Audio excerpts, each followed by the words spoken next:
Okay. Welcome. Good to have you all here this morning. 3 threats, 2 myths, and 1 hope. What on earth does that mean? Well, the monks had been carrying the coffin for 100 years. They'd been traipsing back and forth across Great Britain, carrying the body of St. Cuthbert. And one day, they were near a little northern English town called Chester-le Street. And as they're walking, wandering with this coffin, all of a sudden the coffin became so heavy that they weren't able to move it. They said it felt as if there was an invisible hand, not an Adam Smithian invisible hand, that would come later, an invisible hand that was resting on top of the coffin. And so they were unable to budge the thing. And so they didn't know what to do. They knew that God wanted them to relocate and take with them the body of St. Cuthbert. And so they decided that they would fast and pray for a period of 3 days and seek the will of God. Well, on the 3rd day, one of the monks had a vision of St. Cuthbert, the departed St. Cuthbert. And he said that they were to go to Dunholm.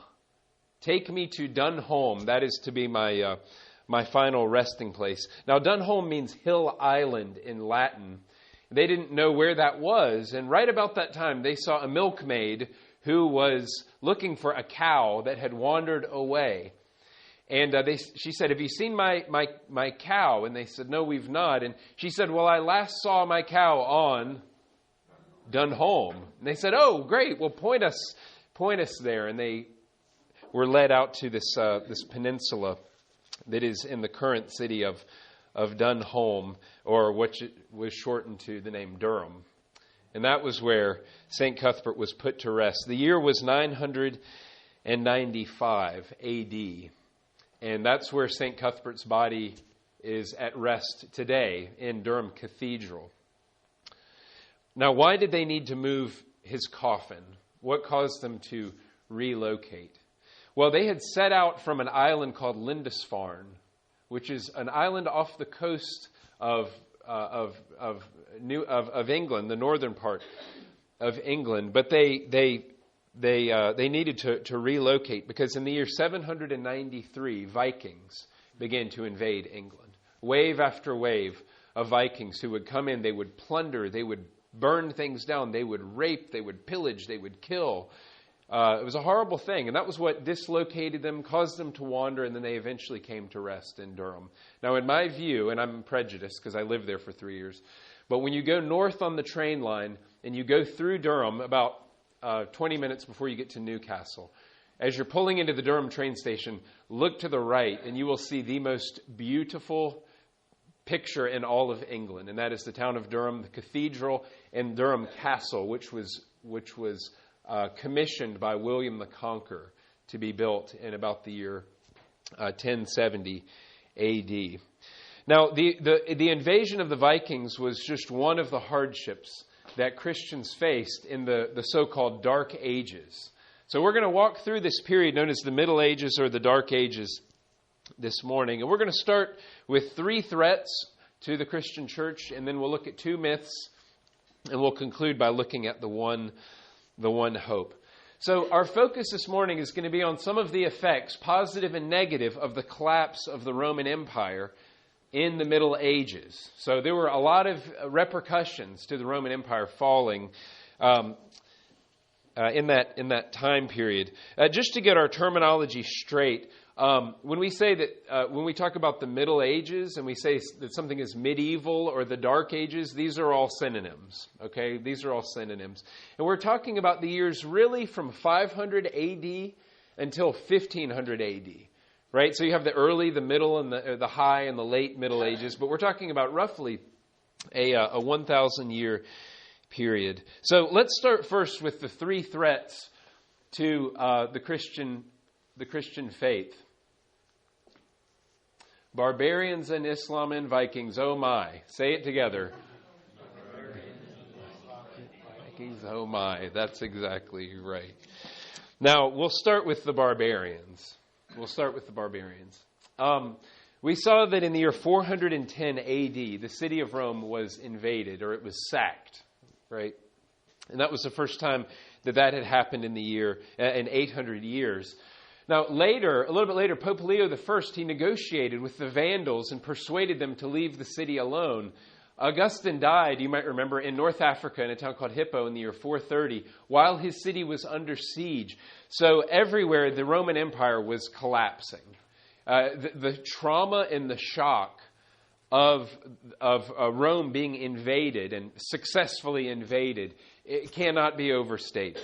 I mean, it would be like New York City or Washington, D.C. being invaded by those pesky Canadians, you know. I mean, it was unbelievable, the trauma that brought into people's minds.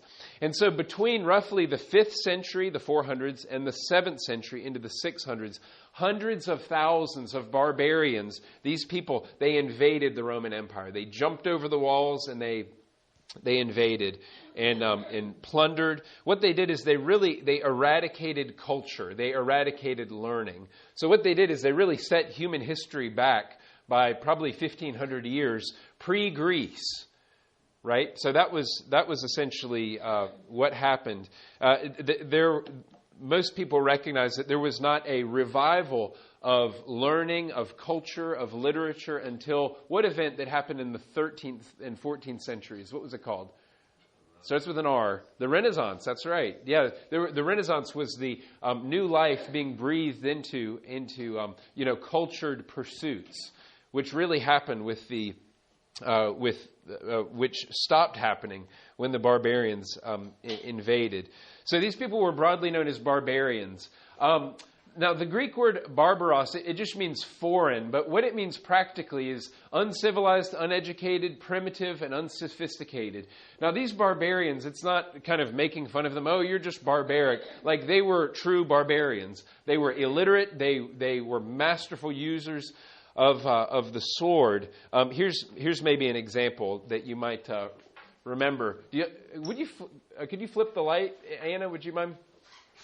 How many of you saw the movie The Gladiator? Do you remember the beginning scene? Well, it's one of my favorite movies. It's fantastic. Well, this is pretty accurate. This guy, I mean, this is just a voracious warrior, you know. Probably can't spell his own name, you know, those sorts of things, as well as all of these. All of his compadres there. So these were true barbarians. Would you mind? You can flip the light back on. So, as I say, during this 1,000-year period in the Middle Ages, education was set back by about 1,500 years. Culture fell into decay. Now, the sack of Rome in the year 410, it was just the harbinger. It was kind of the first whisper of greater collapse that was happening. Here's a little bit of the history here. In the year 395 AD, at the death of Theodosius I, the Roman Empire was divided into east and west. You had Emperor Arcadius in the east and Honorius in the west. Then really the end of the Roman Empire was in the year 476 AD, when the last Roman emperor in the west, who was Romulus Augustus, was deposed by a Germanic king called Odoacer, who proclaimed himself king of Italy. That is the official end of the Roman Empire. Now, what happened, interestingly enough, is the power then shifted to the east, and the Byzantine Empire was begun. That was centered around the city of Constantinople. And that really lasted for 1,000 years until the fall of Constantinople to the Ottoman Turks in 1453. Do you all know this date, 1453? Very significant. This is when Constantinople was under siege for a long, long time. And eventually it fell, and Constantinople, which today is what city? Istanbul, has been Muslim since that time. Now, so here's kind of a graph of this is kind of the eastern part of the Roman Empire. This is the western part. But it's notable that these regions were never under the authority of Rome. And this is, Germany and these other, the Baltic states and over on the east. So that's what the division was like. Now, many of the barbarians were Germanic. These would include names like the Vandals, the Ostrogoths, the Visigoths. Alaric was a Visigoth, Odoacer. And as I say, they wrecked culture and eventually settled all across France, Great Britain, and throughout the former empire. They were pagan. They were pagan. I mean, they did not have any Christian influence. We might call them heathen, right? So there was almost no Christian or Jewish influence for them. I hope this map just makes everything very clear, doesn't it? The truth is, if you're an Anglo-Saxon like I am, which my family came from up here in Scotland, a lot of Anglo-Saxons actually, our ancestors were Vikings. English is not a Romance language, right? English is a Germanic type language. So, these barbarians, these are my ancestors, if you go far enough back. But you had the Angles and the Saxons that invaded England. You have the Franks, you have the Goths, the Visigoths, Ostrogoths, the Huns, the Vandals. So this was essentially a kind of a graph of how the Roman Empire eventually collapsed. Now, there were, however, attempts to take the gospel to the barbarians. This is a really cool story.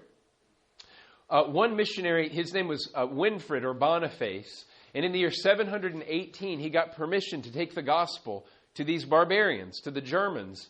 When he arrived in this one town called Geismar, he discovered that the people venerated one particular oak tree sacred to the god Thor. You've probably heard of Thor.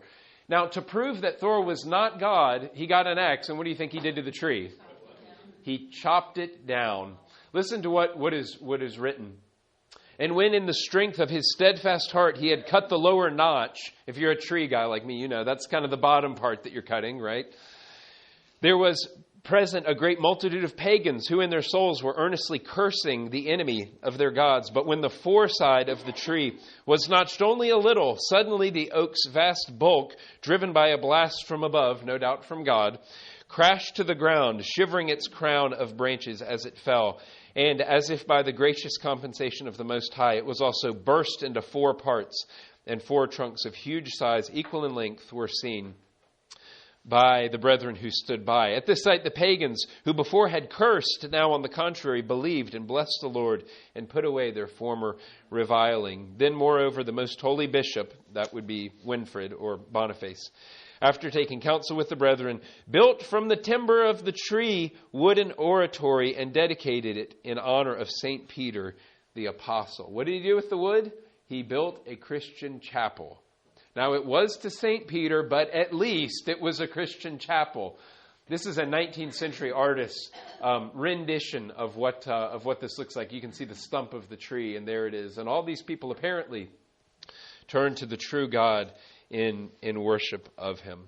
All right, so it wasn't totally grim. Eventually, a lot of the barbarians who poured into the Roman Empire they found Christ. They came to faith. But that was only the first threat. The second threat is Islam. Now, after the death of Muhammad in the year 632, Islam spread with alarming rapidity. I mean, it was like wildfire across North Africa and the ancient Near East. In 130 years between 622 and 750 AD, Islam dominated the Arabian Peninsula.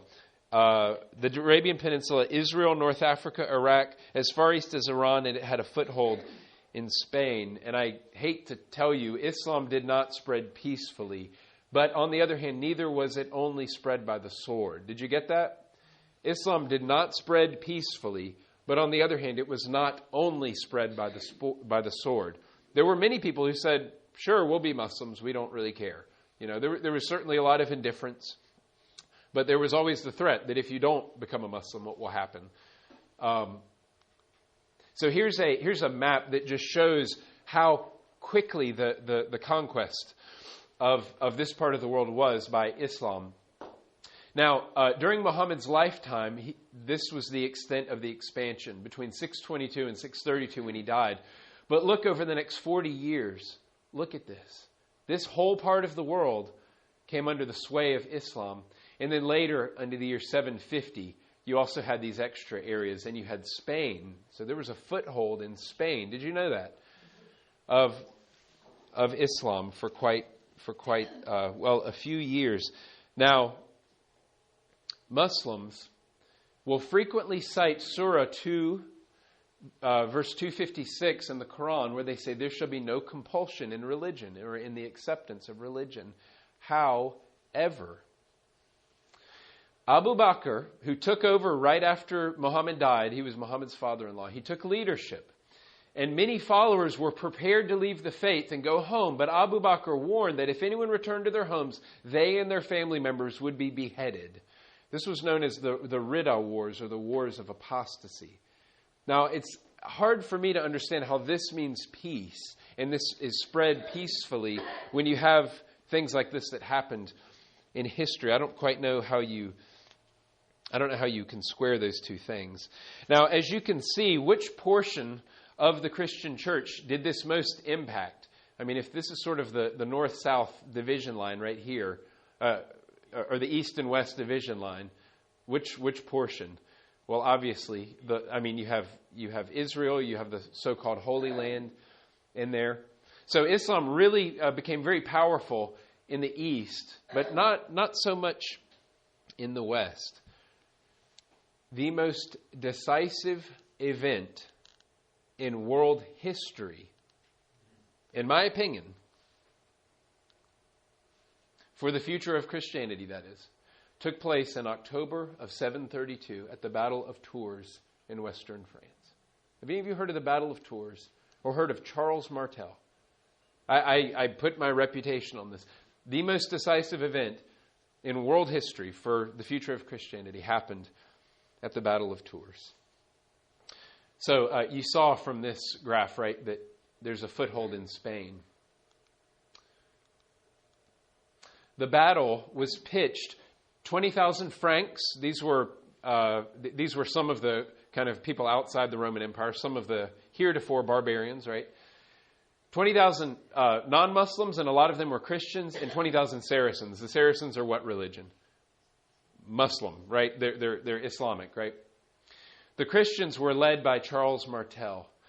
Martel's infantry did the unheard of. They withstood repeated charges of the Muslims' heavy cavalry. That does not happen. Like you can count on one hand the number of times an army of men, with their swords, was able to withstand a charging cavalry on horseback. Like, it simply doesn't happen. And it happened at the Battle of Tours. They won the battle, and the defeat of the Muslims from France, that's where Tours is, a little bit southwest of Paris. That eventually led to their expulsion for women. Folks, the reason women in this room are not wearing head coverings is Charles Martel. I believe that with all of my heart. The Muslims had their eyes set on all of Europe. And eventually, I believe, by the grace of God, they were thrown out. The Moors, they were thrown out of Spain. And another thing that I find so cool, you know who Charles Martel was? He was an illegitimate child. I love what Rick Warren says. He says, there's no such thing as an illegitimate child. There are illegitimate parents, but no illegitimate children.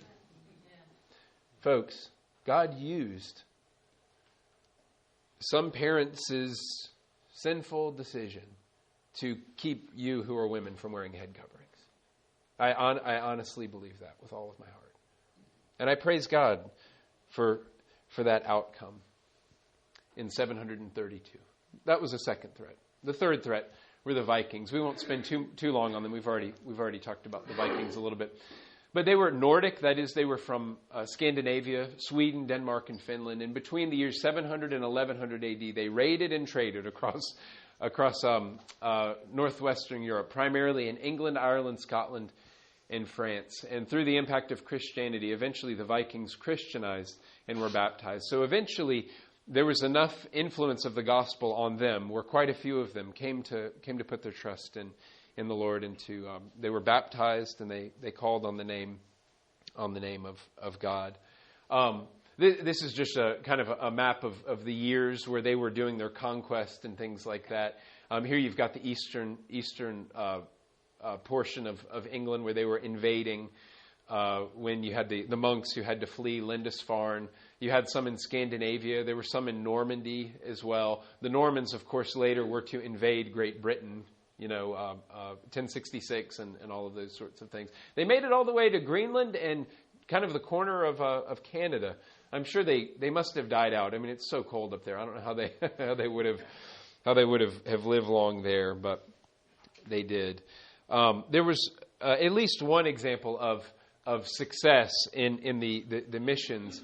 A few hundred years after the Viking invasions, there was a Swedish king named Gustavus Adolphus, and he ended up being one of the most powerful military generals in world history, up there with like Oliver Cromwell, and he almost single-handedly with his army fought back the Roman Catholics at the time of the Reformation during the 30 Years' War, and he was certainly an ancestor of the Vikings. Okay, so there's our three threats. Now we've got a couple of myths that I want to walk you through. The first is the myth of the Dark Ages. I alluded to it as the Dark Ages, right? Well, for many years, it was common knowledge that from the fall of Rome in the 5th century all the way to the Reformation in the 16th, Europe fell into a period of cultural, literary, philosophical, and scientific deadness, hence the name Dark Ages. Now, a part of that is true, but there is great evidence that that is not the complete story. In fact, like professional scholars who study these things, they do not refer to the Middle Ages as the Dark Ages anymore. It's fallen out of favor. And let me give you a few examples of the preservation of learning and culture in the Middle Ages. The first was the preservation of learning in monasteries. A guy called Cahill, he wrote a book called How the Irish Saved Civilization. Any of you read that? Some have heard of it or know that it's important. Yeah, that's okay. We'll become a reading church yet. I know, yeah. Well, then let me share. You won't have to read it now. No, just kidding. Go read it. This book called How the Irish Saved Civilization, it was written probably 15, 20 years ago. It tells a story about how valuable manuscripts were housed and copied within monasteries out of reach of the Vikings or the barbarians. So we have the Greek classics. We have so many of the biblical texts because of this enormous effort. You had one copy of the Gospels that was made, and it's known as the Lindisfarne Gospels, that were produced in about the year 720 A.D. Oh, I thought I had a picture of it in there.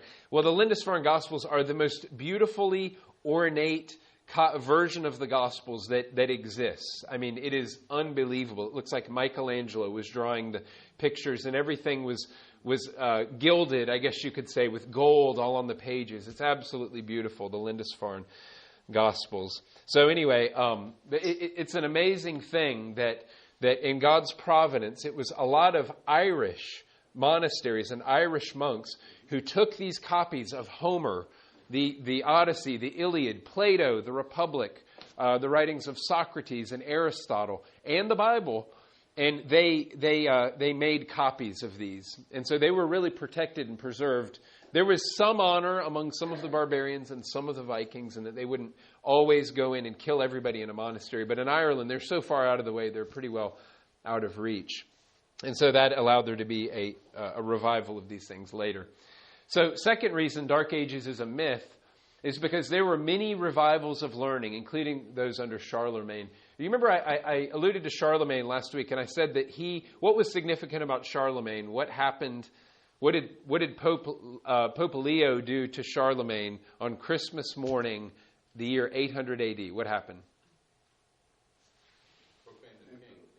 He crowned him king. That's right. Which tells us much about the relationship between church and state in the Middle Ages, right? Not the Dark Ages, the Middle Ages, right? So you have a pope authorizing the enthronement of a king. That's who Charlemagne was.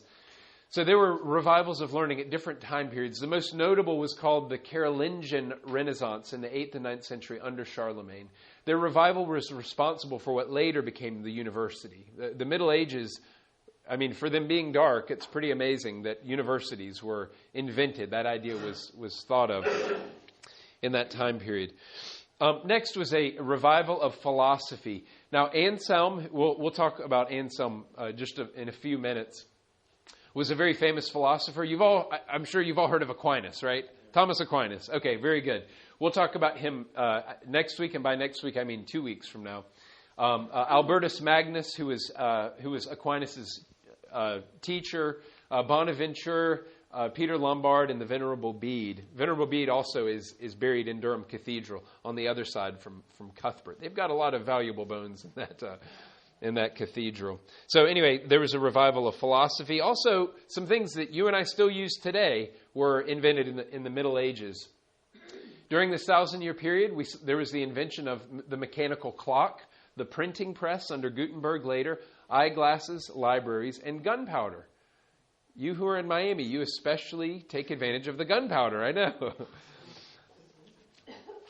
So there were notable inventions in that time. So anytime someone says Dark Ages, now you say, gotcha! They weren't so dark, were they? There certainly was. There has always been darkness, but maybe not as dark as we thought. All right, second myth has to do with the Crusades. This is kind of my summary of the tragedy of the Crusades. The Crusades were primarily a misguided, tragic attempt to reclaim the Holy Land from the Muslims in 6 major waves of conquest between the years 1096 and 1291. So right about 200 years is how long these Crusades lasted. Another factor for, what was the impetus that caused the Crusades to start is that the Roman Catholic Church wanted to reunite with the church in the East in Constantinople. Those churches had divided in the year 1054. So essentially you had some long-standing tensions between the church centered in Rome in the West and the church in the East centered in what city? Constantinople. Right? You had this division in the Christian church in the year 1054, and it got to the point where on, how do I know this? July 16th, 1054, I guess you would call it an attaché, a group of papal representatives traveled all the way to Constantinople. And when the Eucharist, when the Lord's Supper was going to be presented that night, they laid a writ, a statement of excommunication on the high altar. And the Pope in the West excommunicated the what was called the ecumenical patriarch of the East and threw them out and said, we excommunicate you. You are not part of the Christian church anymore. And so in a very mature way, the ecumenical patriarch in the East, you know what he did? He said, oh yeah, well, we'll excommunicate you. And so then they excommunicated them. They were fighting over, not kidding, should you use leavened bread or not when you do the Lord's Supper? It's like, oh my gosh. They fought over what's called the filioque clause. The filioque clause, try to say that 10 times. Filioque clause. I'll spell it for you so you can see it.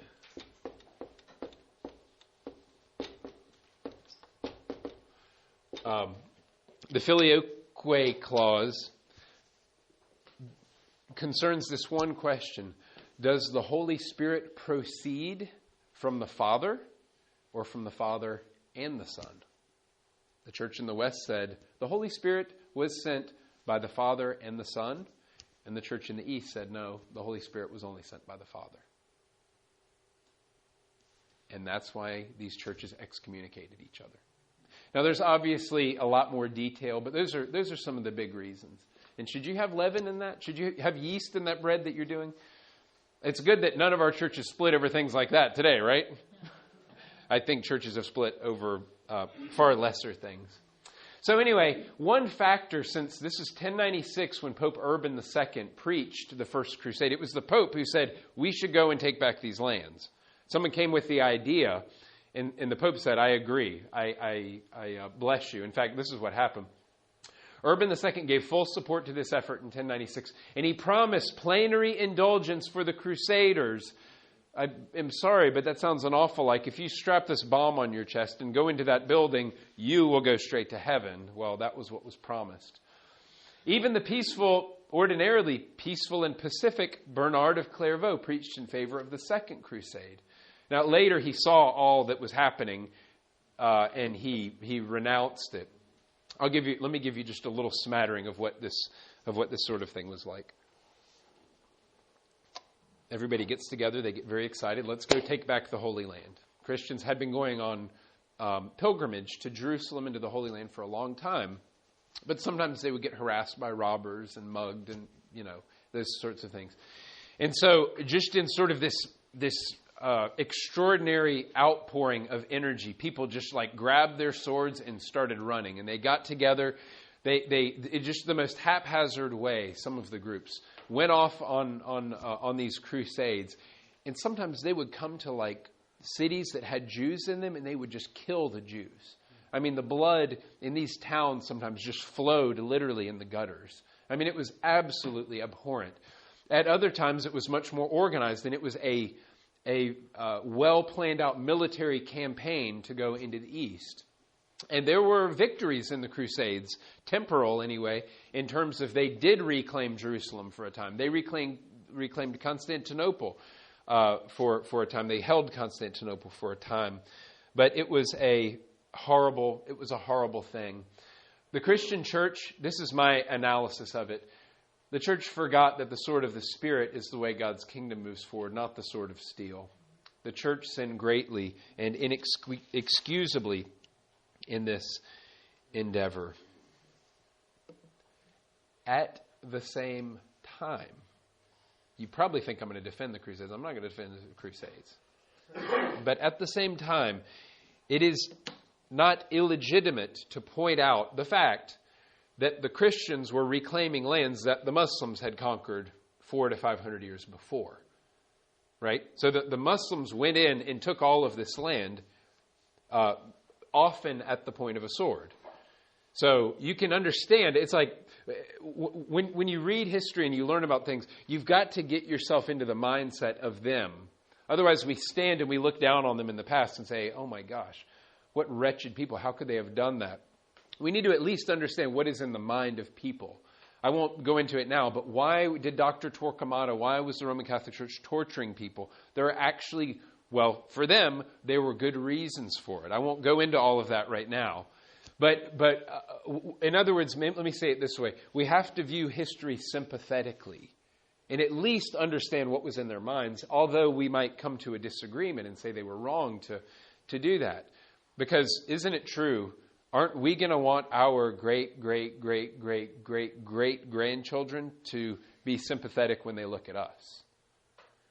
No doubt, there will be many things. They will shake their heads and say, my goodness, we cannot believe our great-great-grands believed that, did that, thought that. Right? So we need to be humble when we approach it. But I want to point out, and again, getting into the Crusader mind, that they saw this as we're reclaiming this land that belongs to God, and so that's a legitimate thing.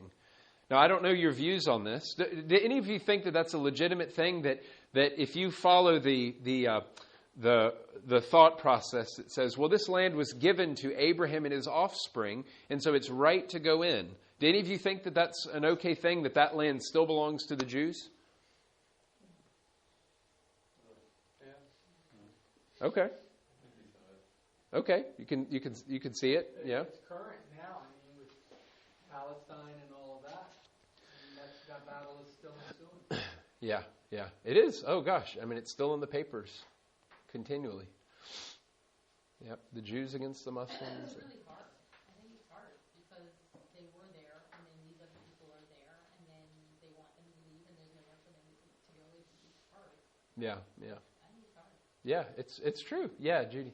Should we give our land back to indigenous people? That's a good question. Yeah, it's a very good question. I think the Crusades were indefensible. I don't think that any Christian should take a sword and go in and try to take the Holy Land back. That's my view. However, I can't stomach a secular person criticizing that move. The reason I say that is because the whole history of the world is nothing but the story of blood, and it's the story of one people rising up and dominating, killing, massacring another people. And they come in and they take their land and they take their wives and they take their stuff, right? And then eventually that culture, they get big and powerful and then they take more. And then another culture comes in that's stronger than them and they kill them and they take their stuff and they take their wives and they take their land. Now, I think that's reprehensible. I'm not saying that's good, but I'm saying from secular premises, how can you really criticize that? Isn't that just the way that the world works? right? And at a certain point, we ask, well, maybe we should give the land back to the Native Americans. But who did they take it from? They probably need to give it back to them if there's anyone surviving. And who did they take it from? So I don't want to be simplistic, but I'm trying to get y'all thinking about these sorts of questions, and at least to sympathize with what the Crusaders were doing, even though you might come to the conclusion I've come to that it was wrong, that it was not a thing of God. So I believe that the Christians living in the Holy Land and across North Africa in the 7th century, I believe they have the right to defend themselves. The Bible, I don't believe that the Bible teaches outright pacifism when we're talking about nation against nation. But they lost, and so therefore I think it would be wrong for Christians or Jews today to go in and displace them. I'm sure this will be controversial, but I can understand the Palestinian who says, we were here for, how many hundreds and hundreds and hundreds of years, and then, what was it, NATO or whoever goes in and carves out this land of Israel. I'm not saying I'm on their side, but I am saying I can understand, I can sympathize. I would be very upset. If you went to my parents' property, they've owned their property for 50 years in Atlanta. If you went there and said, sorry, bye Felicia, go to North Carolina, go to South Carolina, all you Georgians have to leave. We're putting a new country here. That would be very hard to accept. So let's be sympathetic with other people and in situations like this. Lastly, what was the one hope? Well, in short, the one hope for every Christian in church history is Jesus Christ. As the darkness fell in the Roman Catholic Church in the Middle Ages, there was always a remnant of believers. So as we think about what, from our perspective as Protestants, we would see as Roman Catholic errors, and I think there are a lot of those that we're right to criticize, let's not think that the church sort of went from Augustine and then like nothing happened, Chalcedon and nothing really happened, and there might have been like 4 or 5 Christians. But then the Reformation, finally the lights came back on. I do believe the lights came back on at the Reformation, but that doesn't mean that there were no Christians in this time period. God has always had a remnant of those who have not bowed the knee to Baal, to quote the Old Testament. And that was certainly the case in the Middle Ages. Let me give you a couple of examples. I'll give you some. These are just beautiful quotes. We could talk at great length about these people, about Anselm, for example. But I'll just give you a few quotations. Listen to what Anselm wrote. He lived in these years. Lord, give me what you have made me want. I praise you and thank you for the desire that you have inspired. Perfect what you have begun and grant me what you have made me long for. That's a very godly prayer. Or listen to this one by Anselm. Come now, insignificant man, fly for a moment from your affairs, escape for a little while from the tumult of your thoughts. Put aside now your weighty cares and leave your wearisome toils. Abandon yourself for a little to God and rest for a little in Him. That's a wonderful godly prayer. Another example would be some of the orders, the mendicant orders who came up. For example, the Franciscans, they were founded by Saint Francis. That's right. They lived off of the generosity of other people. They traveled around. They showed mercy to others. There were many, many Franciscans who I believe were godly, who were doing things for the right reasons. They wanted to show the love of God through Jesus to others. Or the Imitation of Christ. We believe that this was written by Thomas à Kempis. We don't know, but it was in the late 13 or early 1400s. This was written. Here's some quotations. All that is in the world is vanity, except to love God and serve Him only. Or, if God were our one and only desire, we would not be so easily upset when our opinions do not find outside acceptance. We should put that on our bathroom mirror, shouldn't we? Or what about this? This is probably my favorite. Be not angry that you cannot make others as you wish them to be, since you cannot make yourself as you wish to be. Here's last one.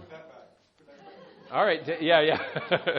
I'm going to get a sip of coffee while you're all taking pictures and convicted. No, just the middle one. Just the middle one. Here's a last one. My child, I am the Lord who gives strength in the day of trouble. Come to me when all is not well with you. Your tardiness in turning to prayer is the greatest obstacle to heavenly consolation. For before you pray earnestly to me, you first seek many comforts and take pleasure in outward things. Thus all things are of little profit to you until you realize that I am the one who saves those who trust in me, and that outside of me there is no worthwhile help or any useful counsel or lasting remedy. Folks, the one hope for the Christian church and for individual Christians throughout all ages is Jesus Christ. And by God's grace, there certainly were believers in this time of darkness when formally the Roman Catholic Church was turning away from what the Bible says. But nevertheless, God has his people. The hope in every age is that Jesus and Jesus alone is the atonement for people's sins. This is what Anselm wrote about Cur Deus Homo. Anyone read Cur Deus Homo? No. Okay, that's another good one. But many believed this in the Middle Ages, and there was and will always be a true witness to the gospel. Despite the darkness that came in this period, we can rejoice in this. Do you have any questions? Yes, Rich. Uh-huh.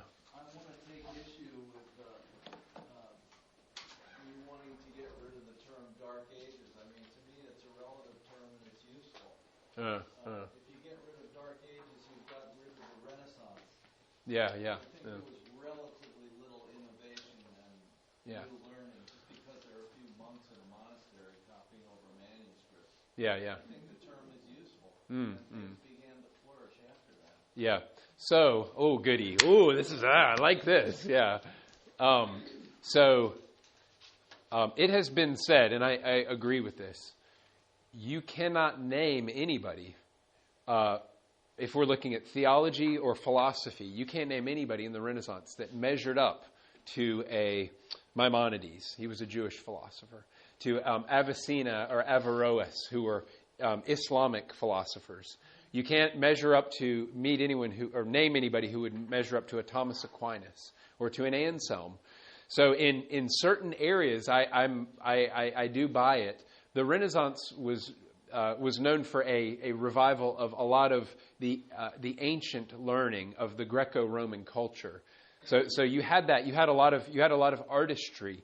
It is true that I think from an art standpoint, an aesthetic standpoint, the Renaissance did trump the earlier period. But anyway, I'm convinced that there was something new that. So anyway, that's my view. Come back on it? Come on. I don't know. Yeah. A lot of inventions the world, when you think of Michelangelo and Da Vinci and, all that they were inventing. And things began to flourish, and there was maybe an optimism that came out of it. So, but maybe philosophically, those contributions were really important. For sure, yeah. You said that was in the Dark Ages? Yeah, well, it was in the Middle Ages. So Gutenberg, it was about the 1440s. So it was a little bit before the Reformation. It was the printing press was the thing that really sparked the Reformation, because you had, ironically, because you had indulgences that could be printed en masse and sold, and then ironically you had the Bible that can now be printed and sold and given out. So it was almost this. There's kind of an irony there that the printing press was a force for bad in the one case, and then Luther and Tyndale and the others, they turned it around as a force for good. So, yeah. Uh-huh. When you mentioned earlier about there being a remnant of believers throughout this whole time, wouldn't you be able to find maybe that along that, with that continual remnant, in the activity of Bible translation? Wasn't that constantly going on through? Okay. Yeah. Tyndale precede? Yes. Yeah. Okay. All right. So this is getting very fun now. So I don't know if I have time when we get to the Reformation to say this, so I'll say it now. John Wycliffe was a professor at Oxford, and he started to see this was in the late 1300s. He started to see that the Roman Catholic Church, and specifically the Vulgate, Jerome's translation of the Bible into Latin, that was not, that these things were not in the like the Greek text of Scripture, that there was some flawed translation. So what he did is he took the Vulgate and he translated it into English. So Tyndale saw the need for there to be an English Bible. That was in the latter part of the 1300s, and it was Tyndale in the 15th century and the late 1400s, early 1500s, where Tyndale, for the first time ever, took the Greek manuscripts and the Hebrew manuscripts. He didn't get all the way through the Old Testament, I don't think, but he did the New Testament, all of it.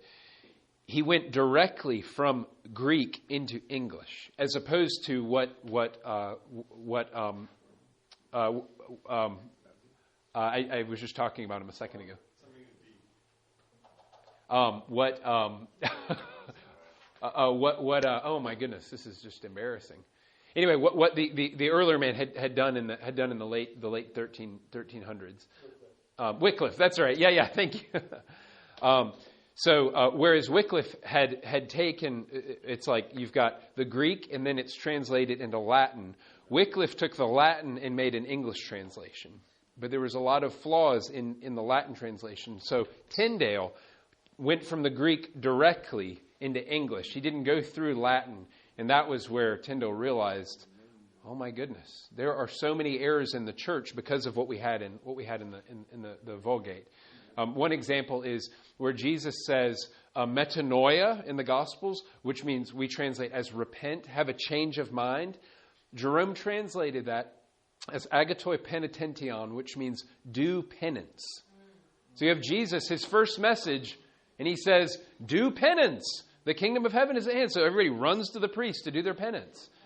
Tyndale said, no, that's not what metanoia means. Metanoia means a change of mind or a change of heart. Yeah.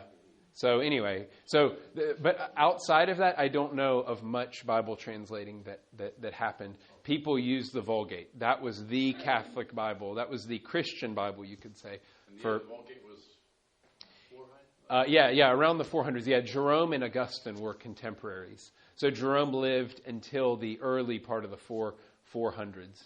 So yeah. Any other questions?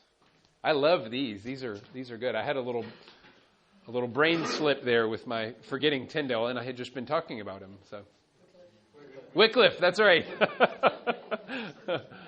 Oh, y'all pray for me as I preach today. I need to take one Sunday off from Sunday school.